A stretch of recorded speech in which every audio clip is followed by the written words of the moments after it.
जय हिंद प्यारे साथियों, स्वागत है आपको education hub by Sunil sir classes में। तो साथियों, आज हम लोग इतिहास के बारे में जानेंगे। इतिहास का पहला क्लास है। इतिहास का क्या है? पहला क्लास है। चलो इतिहास के बारे में हम लोग क्या करते हैं, जानते हैं। अध्ययन के दृष्टिकोण से इतिहास का वर्गीकरण। अध्ययन के दृष्टिकोण से इतिहास का वर्गीकरण यानी कहने का मतलब हुआ इतिहास को 3 कालखंडों में बांटा गया है। काय कालखंडों में बांटा गया है? 3 कालखंडों में बांटा गया है। पहला है प्रागैतिहासिक काल, और दूसरा है आदिऐतिहासिक काल, और तीसरा है इतिहास काल। क्या है? तीसरा है इतिहास काल। और 3 कालखंडों में बांटा गया है। और पहला काल जो है प्रागैतिहासिक काल, इस काल में मानव जो था, मानव को कोनो सूझबूझ नहीं था। इस काल में मानव कुछ बुझबे न करता था।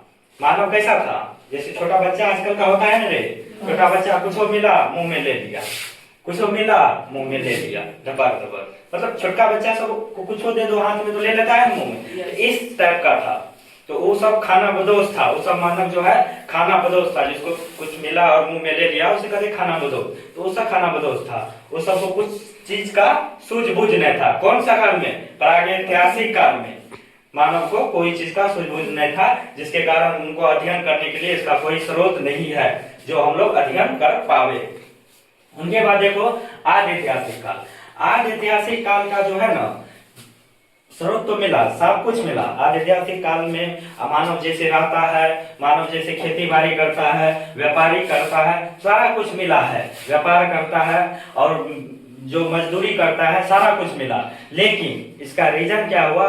जो मतलब कि जो है सिंधु घाटी सभ्यता का खोज हुआ, हड़प्पा सभ्यता का खोज हुआ, मोहनजोदड़ो का खोज हुआ, लेकिन इसका जो लिखावट मिला ना, वो लिखावट हम लोग पढ़ नहीं पावे। आखिर मानव कैसे रहता था और क्या चीज उसका क्या व्यवसाय था, क्या प्रबंध था। जैसे उसका लिखावट के एग्जाम्पल के तौर में हम तुमको बता देते हैं। जैसे देखो, ये हो गया, ये हो गया, और ये हो गया, और ये हो गया। ये सब तुम पढ़ पाओगे? कभी पढ़ पाओगे क्या लिखा है? कभी इसको पढ़ पाओगे? नहीं पढ़ पाओगे। इसीलिए उसका जो बुक या कुछ भी मिला है उसका कुछ मतलब कि समझने लायक नहीं है। जैसे उसका लिखा हुआ है, लिखावट मिला। अब उसके बाद आ जाओ ऐतिहासिक काल में।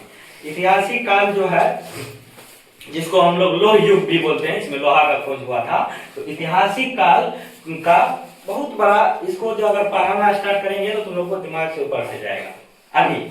और ऐतिहासिक काल जो है, ऐतिहासिक काल में बहुत कुछ पढ़ने के लिए है। इसका बड़का बड़का बुक लिखा हुआ रखा हुआ है, बड़ा बड़ा बुक है इसका, ठीक है। ऐतिहासिक काल उसके बाद आते हैं कालखंडों में रखा गया है। पहला देखो पुरापाषाण काल, दूसरा हुआ मध्यपाषाण काल,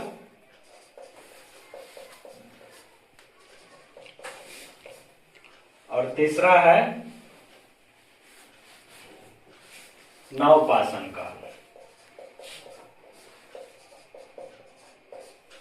चलो इसके बारे में जो है अपना लोग अगले नेक्स्ट क्लास में जानेंगे। इतना ही रहने दो, काहे कि ज्यादा होगा तो फिर दिक्कत हो जाएगा तुम लोग को समझने में।